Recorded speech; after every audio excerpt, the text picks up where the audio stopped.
Tell us a little bit about the next Yeah, generation of innovations coming. Yeah, there's some cool stuff coming out. I mean, in the fire alarm world, fire alarms are no longer just a fire alarm system in campus environments. So we do one at Towson. We did actually one of the first in the country at Towson University.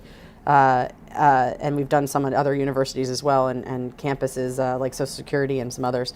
It's not just a fire alarm system anymore. It's a mass communication system. It's an emergency communication system. So, you know, you need to know if there's an emergency going on, regardless of whether it's a fire or a shooter or a tornado or some other form of disaster. And so this more intelligent system is what we're trying to create. And a lot of that comes down to communication and intelligibility.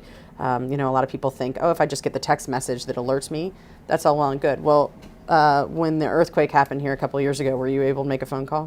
Were you able to get a text message? No, that's not the number one form of communication. So it's a multifaceted communication system. It's text messaging, it's the alarm going off, it's somebody telling you specifically what to do, not just a recorded message saying, please evacuate the building. It's LED signs on the outside of buildings. You know, this kind of multifaceted emergency communication is really where it's heading. It's not just fire alarm anymore. So that's really cool on the fire alarm side. I want to say sprinkler, but it's really suppression side of the business. One of the things that we're really kind of getting into right now is water mist systems.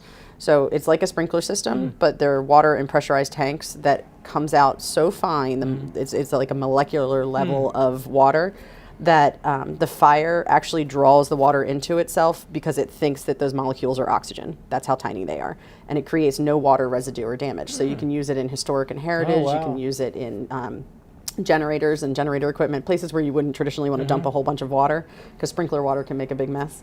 And that technology is really neat. We just did a job at the Walters. There was a learning curve job for sure, but it was because it was a new technology for us. But it was fascinating. The product is really solid. So we've gotten to do a lot of really kind of neat things with those, and that's very new. And there's not a lot of people in the country doing that yet.